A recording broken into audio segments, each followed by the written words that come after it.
So we have approved the minutes, and we will move into the co-director's report now. We do have a guest with us. Zach Donahue is a CPA who works with Charter Success Partners. You've all met him before, and he is going to present the financials for the month of March. Zach, can you hear us? I can. Can you guys hear me okay? Yes, perfect. Good deal.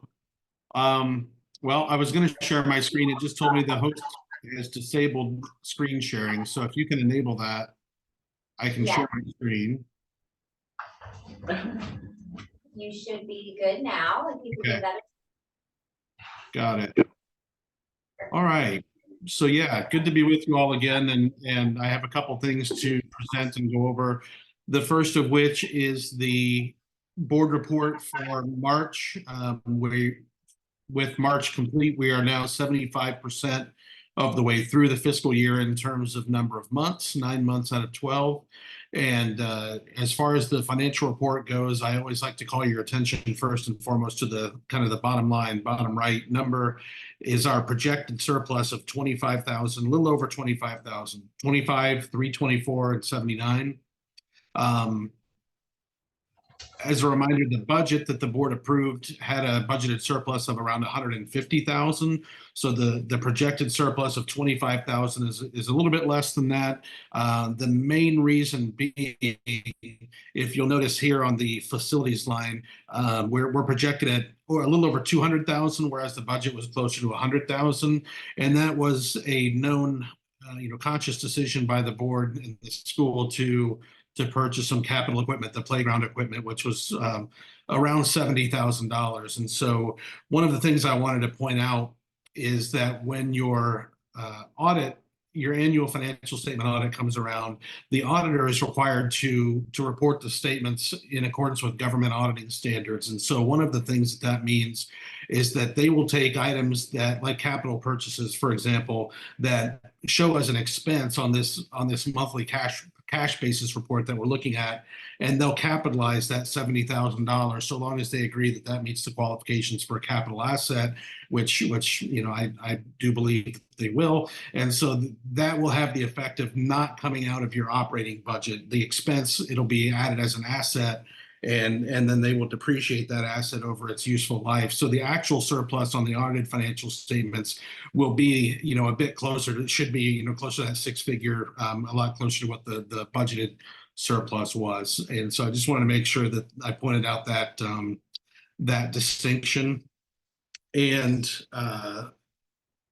the other, well, I guess before I move on, I just wanted to see if there were any other questions on this month's financial report. It's fairly consistent with last month. There wasn't a really significant change from last month to this month. So all things considered, things are moving well. I did want to point out one thing. If you guys may notice, this number on the very bottom, and somewhere in public speaking, they would tell you not to point out something that is not something you want to point out, but I'm going to fall on the sword and tell you that this number isn't, it's a little bit misleading. It doesn't really mean a whole lot. I don't want anybody on the board or otherwise to look at this negative 199 number down here, which is under the header of remaining budget and panic, think that means anything. We actually probably should just delete that number from these reports moving forward, because all that is simply just a it's a number that kind of tracks the difference between our year-to-date activity through March and what was budgeted. And really that number doesn't mean a whole lot at all during the year, because it can be affected greatly by cash flow. The cash flow trends early in the year, we always spend state and federal dollars first. So as expenditures, as we're making purchases, we code those to state and federal funds, because we use all of those first, because they can't be rolled over from year to year. And so throughout the year, we're being paid, local funds too, primarily from the local LEA.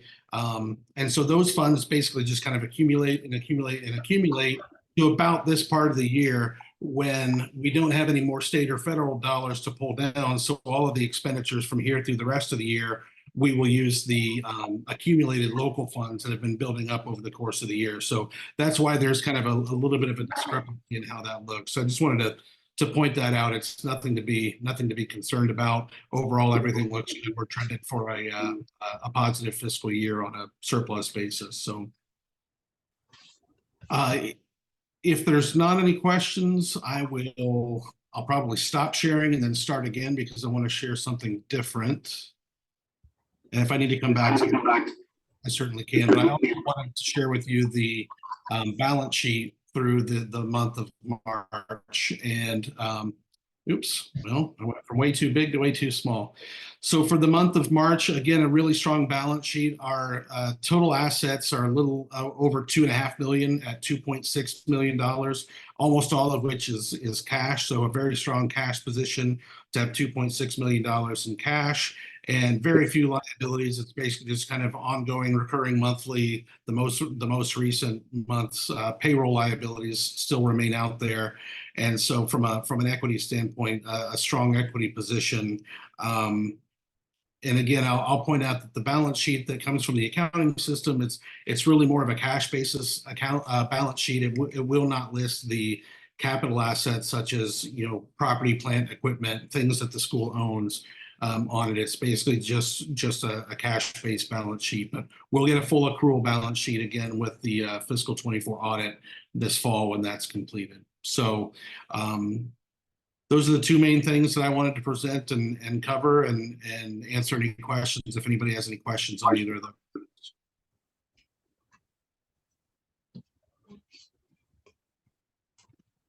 Great, looks like no questions. Thank you so much. Appreciate your time and your sharing with us. You bet. You bet. Well, like I normally do, I'll depart now unless you guys want me to stick around. But usually I know you guys have better things to do with the rest of your meetings. So I'll thank you for your time. And again, as always, good to be with you tonight. Likewise. Thank you. Take care. Okay. Have a good night. Bye. All right, moving into the safety drill update. Before I get into that, I did also want to share, we didn't get the full information before the last meeting, but we were approved for a STEM grant for $23,000 that our STEM teacher applied for. Oh my God. What she's got to be pumped. Yeah, $23,000. So I had equipment, tables to outfit the STEM room to make it really science-based and official. So she has worked really hard on the grant itself and getting that to fruition. I think we mentioned it at a faculty meeting, but I think we need to highlight that again. I don't think we did. I missed it. Okay, so 23,000 and some change. We were in the news for it, so it was some positive publicity for us. So wanted to definitely highlight that and the hard work that it takes to write a grant. For those of you who have written a grant, it's intensive. So the process is not easy, and we were approved. So wanted to celebrate that for a moment. Also, I don't know that celebrate's the right word, but we had a successful safety drill today, and it took a matter of about 2.5 minutes to complete, and everybody was cooperative. The instruction occurred beforehand. We got positive feedback from even our youngest of classrooms to say that it was a well-organized experience for the kids, and we got a lot of thoughtful questions from it. So we're glad to say that we've worked really hard to get to this point, and we're going to build off of that as we go into next year with our safety team and with our Alice approach. But we were really pleased with the outcome today. My kids wanted to know why they couldn't counter. Were they gonna throw stuff at you? Like, as I scrolled through this, and they're like, what? Because another kid knew about it. They're like, why don't we get to participate? I'm like, maybe one day we will get there. But today was just spread out. to throw things around the room. Quiet and spread out. And that was today. Well, and that's not appropriate for first grade, so that's not for me at first grade, whatever you. Throw the motor and the light. But yes, we would definitely be building upon that as we move into the future of our Alice training with our school community. Got it? I got it. Oh, okay. Any questions on that? Perfect. Into policy. The student discipline policy was linked to your agenda and also included in your packet. So a little background on the student discipline policy. Our current policy did not meet the requirements of OCS for our renewal process. We didn't incorporate specifically how we address EC students. We addressed that elsewhere, but we needed to have that in this policy. So that prompted us to reach out to OCS for templates that they considered exemplars. We worked backwards from that template that they considered an exemplar and incorporated the core beliefs of our school to reflect what we needed it to reflect. So it incorporates responsive classroom, it incorporates Kelly, remind me of what the WAKE document is called. The community discipline guide, Community which is discipline also on guide. our website. That is also on our website, and that takes you directly there if you're online. So it's important that we're able to submit this policy to OCS as soon as possible, because this was one of the pieces that was sent back to us that we just didn't meet the requirements for. So if anybody'd like to discuss that or has questions about that. I just have a question. The policy refers to specific behaviors. Is that listed? Because no specific behaviors are listed here. Like I assumed that it had something to do with like, if this happens, then it's this level of, it just refers to behaviors that I didn't see in the document. So I wondered if that was in the community. Yeah, the community discipline guide, is that what we shared with you guys at the beginning of the year, Right. this year, that has like that full Okay, continuum, you know, Okay, I that just has wanna all the make sure- behaviors and then like okay. the potential consequences that go with. So those this is potential- really just a section of. Yeah. Okay. And these are like the things we have to explicitly define. And then the community That discipline makes guide is more all inclusive. Got it. It just didn't seem to be complete, so I was just making sure. Yeah, no, all the little behaviors are listed in the community discipline guide. Thank you. And wouldn't always need them in policy. Agreed. You know, code of conduct, but long-term, short-term suspension, definitions of such and how the school handles it, how the school handles the grievance, those kinds of things is also listed in other policies as well. But specifically, I believe long-term suspension was not adequately addressed in our policy that stood right now, and the ET component. Like I said, I sent in what we use and it references it, but it's separate from this policy, and the recommendation was to make sure that it exists inside of sort of the key policy to ensure that, you know, everyone is informed about how we handle students with disabilities and we comply with all federal regulations and state statutes as well. Any other questions about this policy?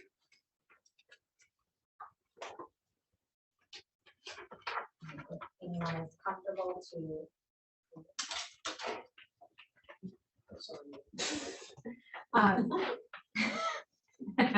Do we have a motion to accept the discipline policy?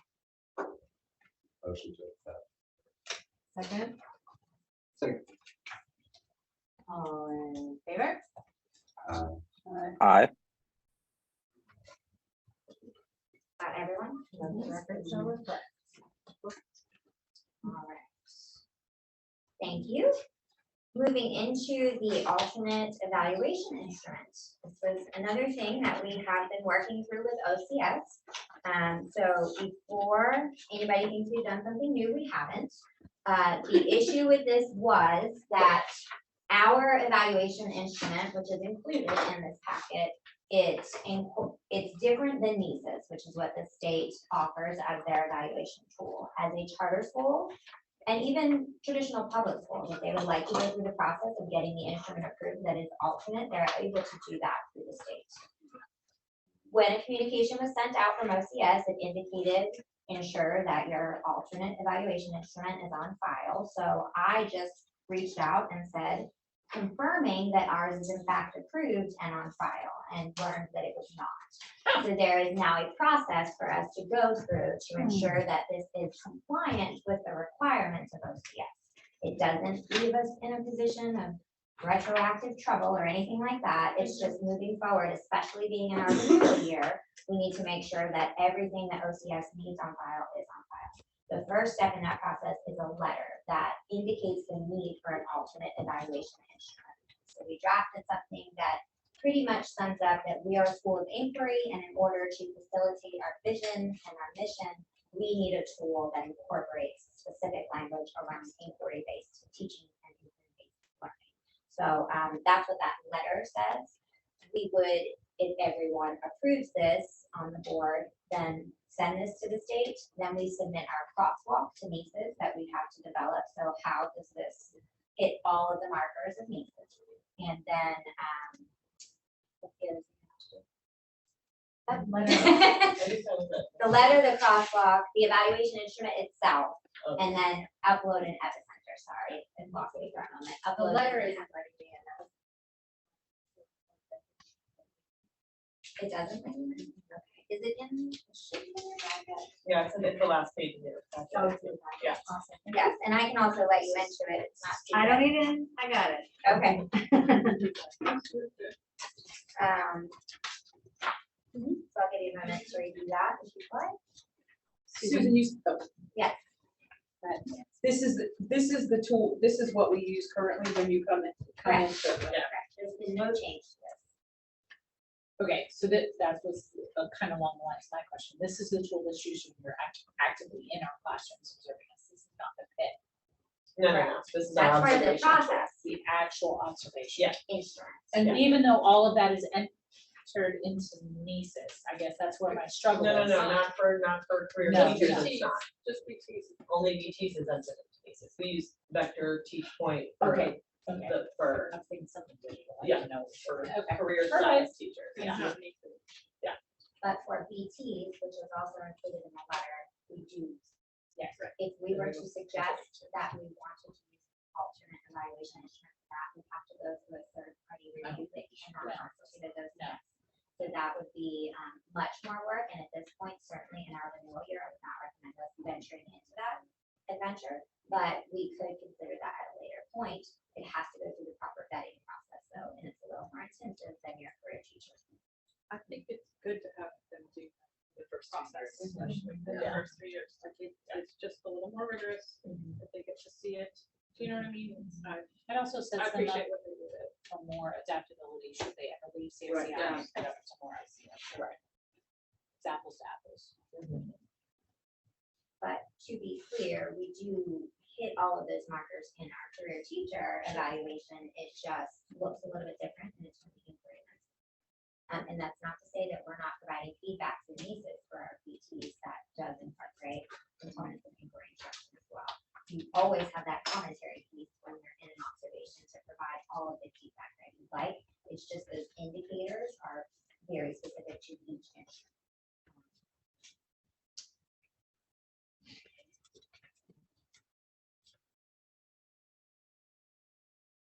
Any other questions about that or? I can access the document, but I can't access the letter of intent. So I don't know if there's any critical information there I need to be able to see, or if you want to paraphrase. Let me, well, we did just paraphrase, that's basically the content of the letter. Okay. Offering, we want to offer an alternate evaluation instrument, and that evaluation instrument matches up with Mises, and also, Includes the inquiry. includes the inquiry. Okay. So what we just said is essentially what the letter says. Okay. I'm gonna fix the, alternate, the letter, so we have access to the observation, it's just the letter that's the issue. That was right. All right, I will adjust that right now, just so everybody has this And you need us to approve this? access. Yeah. It may not be critical. I was just letting you know I couldn't see it. No, I appreciate Okay. that. Yes, if you could, Amy, that would be helpful. I'm just waiting. Clear guidance on. Thank you. Does anybody have any discussion or questions beyond that? Do we have a motion to accept the letter of intent and the process? Motion to approve. Second. I'm just looking up. Good go. Aye. Keep this going. Okay, all in favor? Aye. Awesome. Any, all, Great, any Dana, I opposed? will just get your signature before you leave this evening. I'll sign as well. We'll send that to Epicenter, and that's the first step in the process. So that was, that's good. We all set. All right, is that all for me, guys? All right, on Director of Education report. Take it away. Right, so our enrollment is the same, there's been no change from last month, we're holding steady at 402 students. Our family education series is continuing as part of our strategic plan. So far, we've had 2 nights already, which was empowered parenting and then managing child stress and anxiety. And tomorrow is our last one about understanding childhood ADHD. That's gonna be the biggest one Yeah. Have they been well attended? Like, yet. No. Unfortunately, no. Yeah. But hoping there'll be some good attendance tomorrow. can they be virtual too? Because that would, I think. We have been. They are. Yeah, we have been recording and posting, so like you can access them on the website Okay. or on YouTube. They're Live. putting them on YouTube. Yeah, no. But even the Alice one was. Yeah, no, else. Like how, no, like 2 people? We're talking like 4 to 10 people at many of these events. I think it was 4 at the last event, which for those people was very beneficial to develop, a connection with other people and have a really intimate conversation. But that's not what it's designed for. So we were hoping to reach more, and we've invested in this as well. This is part of our safety grant, is these parent education series pieces. So it's not like it's something that we haven't spent money on and invested in as for our school community. So we were looking for ways, and we've asked our parents and our Well, families. this is something we had heard was wanted Feedback, and needed. right? Yeah. Let's say that people asked me this. Yeah, Yes. we had heard that this was like desired, and then it just hasn't panned out that way. So hopefully tomorrow will be stronger I mean, attendance. I will say, if I could log on and watch it. Yeah. Because then I can, the 6 to 7 o'clock hour is just the Yeah. working hour for me. I mean, well, It is 4 for to like most parents. 8:30 Yeah. is really hard. But, I can sit in the restricted parking lot and log in and watch it. So it just might be a consideration. Yeah. I also found that like if there's a student, so things I've learned in the past, like when I used to do this, was like if there could be a student perform, if there's some incentive, or that kind of gets them here for some other reason and throw in some parent education while they're here, like, sometimes that can be a beneficial Yeah. strategy. Yeah. Or like open house night, and teachers are doing something, and before open house night, have a speaker. a little bit of parent education. I find that people are more Yeah. cooperative. Yeah. in that. We've had similar conversations regarding student-led conferences. Yeah. Yeah. As you know, we had to cancel our adult prom, which was really sad, but we didn't have enough ticket sales to have it. We are going to continue to auction off the items and the donations that we have, because we have some really awesome items. We're gonna work on doing that online via a virtual platform. We haven't figured out, hashed out the details yet, but more information to come. So you're gonna wanna miss, because there's cool stuff. Our weekly communication went out on Sunday. I don't think there was anything major in it, just some highlights from the week. The middle grade dance was awesome. Yes. The parents, the partnership really goes I could, all yeah, every out. year, I feel like they It's up it a incredible what little. they turned that gym I into, know. it really is. And the kids loved it. It was really great to just see them all being kids, and they loved it. Some of the parents who were doing that were like really bummed about canceling the prom. Like, Yeah. we just all gather back here around 8 o'clock. We all as adults. Bring your had own fun. beer. Yeah. The parent chaperones and us, we had fun. Oh. We love them. We wobbled. Oh, Pips were due on Monday, so those have been turned in. The review team's going to look at those in May. That's the board teachers and the leadership team will be reviewing those to make sure they meet all the criteria, so that we have wrapped up the evaluation process for this year for teachers. And that's for career status teachers, so that BTs didn't have to do that. They have a separate process. We're beginning work on restorative practices. Ben Pierce and Lisa Cole will be attending training next week. Actually, they've already done the initial training. They're doing the train the trainer model next week, so that they can bring that back to our staff next year. They're both really excited about it, and we are too. I think it's a missing component we've been looking for. Kelly, can I ask you Yeah. two really small quick questions? What was the date again on the review for the PIPs? May 16th. That's what I had in mind, Sure. okay. I would have to look. And is there a due date on the intent to return forms for parents? I don't I remember. do think we gave them a date, I don't think we did. but I would have to look at what it is, and really, I mean, No worries, I couldn't you remember. can't really enforce it either. I know, yeah, I just, So like, yes. we I told them had the it, I date, had an but- ask, so I figured I'd just. I think asked it. we, actually, I might have missed it. I have it pulled up, we have 218 responses, which is Okay. pretty decent. Yeah, considering 50 won't respond for their eighth graders, right? Yeah, Yeah. yeah, it's not bad, I think, I feel like Out of it's better than 350, that's not bad. we usually have at this point, so. Nice, okay. But we'll keep it in the update and hope for more. Awesome, thank Yeah. And then the last thing is field trips. Our 2 big field trips for the year are coming up. 8th graders are going to DC next week already. Yes. Wow. Yeah. Yeah, next week. Me and Susan, when we realized that. And then- Right. And then, yep, and then 5th grade is headed to We'll be back. Williamsburg May 1st through May 3rd. So everyone's really excited for that. Nancy. Not one Not yet. Yeah. Still nervous. It's Yeah, it'll be still great. nervous. Good times. That's it for the director of education report. I'll get there. All right, thank you, Kelly. Any questions for the presentation? On the bus, right? All right. So at this point, we do have the proposed bylaws for the board to review. Initially, the recommendation was to give time to review and approve at the May board meeting. Our attorney, Lisa Gordon-Stella, is going to meet with the board in closed session tonight to review this end policy. But she's not available until 7:15, unfortunately, so I do apologize for that piece. But it's now 6:30 and we don't have any other action items on the agenda, so we can take an extended break and come back together at 7:15 for the closed session with Lisa Gordon-Stella, and the voting board members will be in that particular portion of the meeting, and then we would come out from our closed session afterwards. So does anybody have any questions? What are the bylaws? The bylaws are what governs the board. So they're, given that it is our renewal.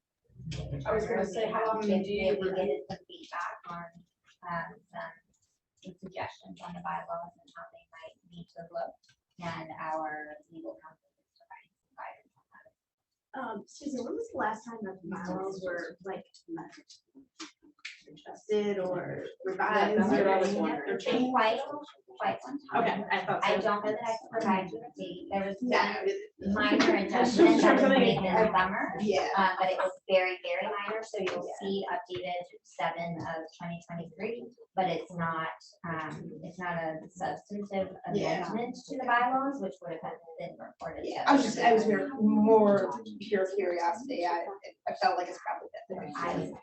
I'm not sure that we've ever. No. Okay, yeah, I'm good. About that long.